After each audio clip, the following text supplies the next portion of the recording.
Nigeria, a nation of incredible spirit, but also one marked by immense tragedy. And through it all, one question keeps coming up. When atrocities unfold, what is America's role? And what should it be? Let's travel back in time to the Nigerian Civil War from 1967 to 1970.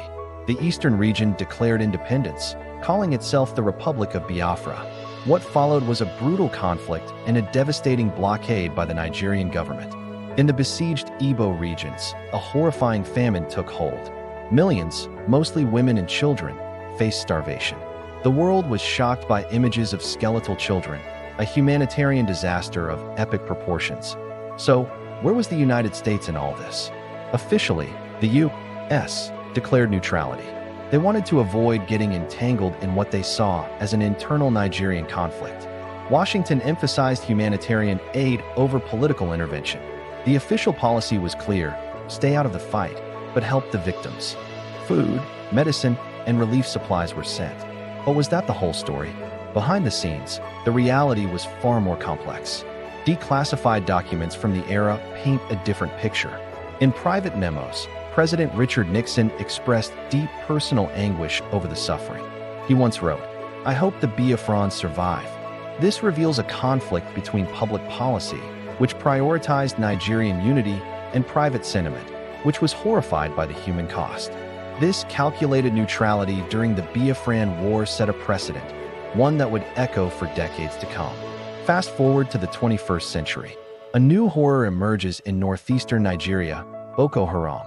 This brutal insurgency unleashed a wave of terror, leaving a trail of destruction and despair.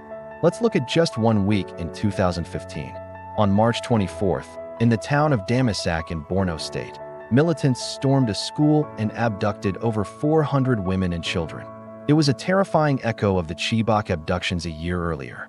The community was left shattered, desperately searching for answers and for their loved ones.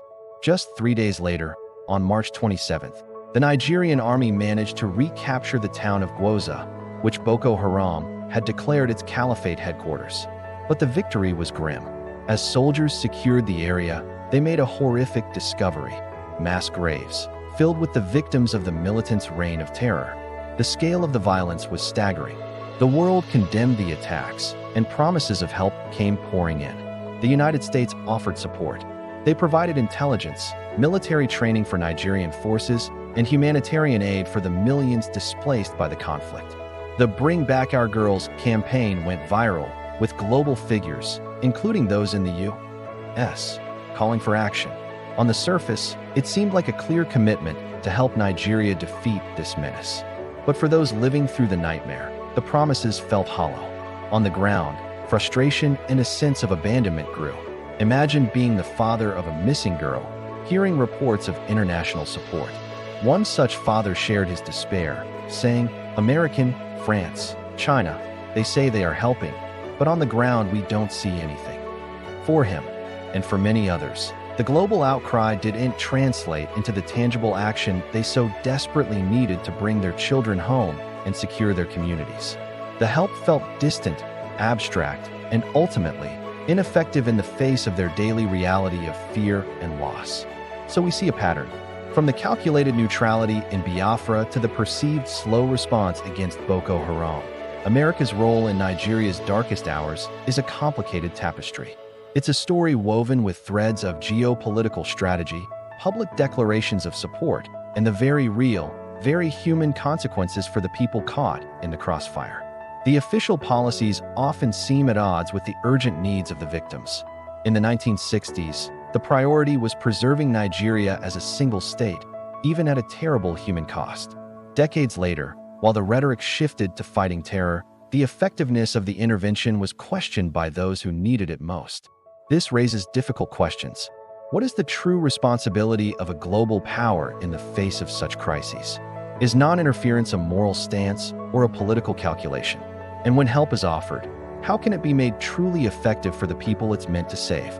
The stories of the starving woman in Biafra and the grieving father in Borno are separated by nearly 50 years, yet they are connected by this persistent question of America's role.